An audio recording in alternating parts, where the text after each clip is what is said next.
Back nearly 3 years ago, a Peach County man woke from, he says, what was a deep sleep to knocking at his front door. It was 3 o'clock in the morning, so he went to the door with a gun. But he's the one who ended up getting shot.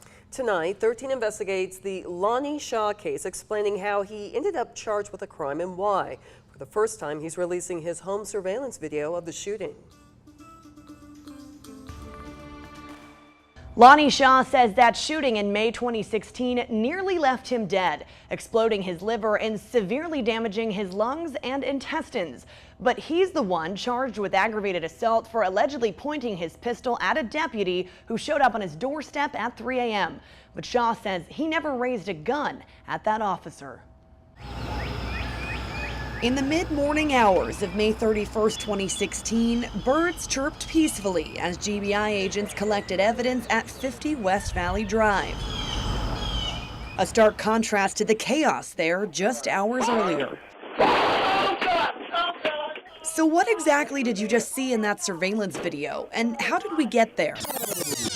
I mean, it all happened like that. That's Lonnie Shaw. He says on the night of May 30th, he and his wife Dawn went to bed around midnight. She woke me up. She said, "I'm scared.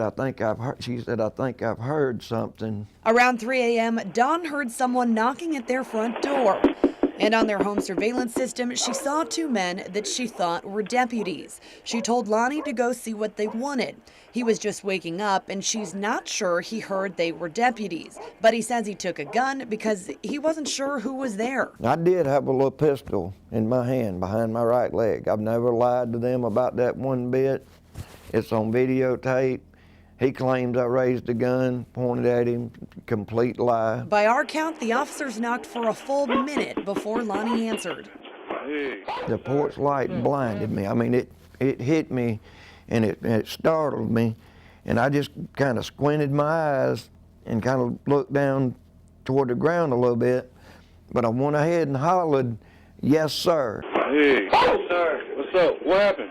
His right hand, the one holding the pistol, is not completely visible in the video, but Shaw says he never raised the weapon and only made a slight movement, a natural reaction because he saw something coming at him. And he had done drew his gun and was sticking it in the house toward me.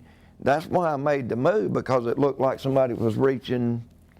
I mean, it really did. It doesn't appear from the video that the deputies gave Shaw any verbal orders, like telling him to drop the gun. But less than 5 seconds after Shaw opens the door, Peach deputy Brandon Williams fires one shot, striking Shaw in the lower chest. There was so much blood coming out of me, I thought I was dreaming. Both deputies jump back, startled, and Shaw falls backwards. Williams' partner James Perry asks him if Shaw had a gun. Williams replies, "Yeah." Yeah. He was gonna shoot me or shoot my partner. I was scared. Shaw gave 13 WMAZ this video obtained by his lawyer that appears to show Deputy Williams' interview with the GBI. Williams tells the agent that Shaw spun around to get a better view of him and his partner. Coming up with it? Yeah, he was coming up and getting the point, because as he came up, he turned his body this way like he was trying to get to the other side to get a better shot on us. But the video never shows Shaw spinning around. Why did y'all shoot him? We were sleeping. It's 3 o'clock in the morning. Turns out there was some confusion. According to GBI Special Agent J.T. Ricketson, the deputies were not sent to 50 West Valley Drive to find Shaw. They were sent to investigate the home after Shaw's stepson showed up to the hospital with a gunshot wound. Ricketson says investigators later determined the stepson accidentally shot himself on a dirt road in Crawford County. I love you. What are y'all doing here? I love you.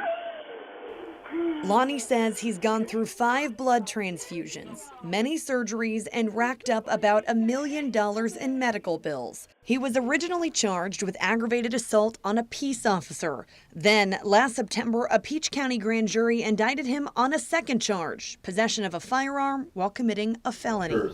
Macon Judicial Circuit District Attorney David Cook says Shaw was scheduled for trial last fall, but his defense lawyer asked for more time.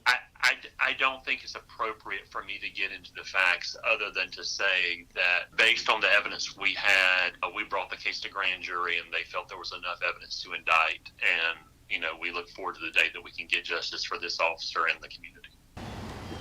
Cook says he hopes the case goes to trial this spring. In the meantime, Shaw hopes that others understand his side of the story. Please, somebody help me. You got help, Gunner? Amy Lee Womack with the district attorney's office says Shaw faces up to 25 years in prison if convicted on both counts.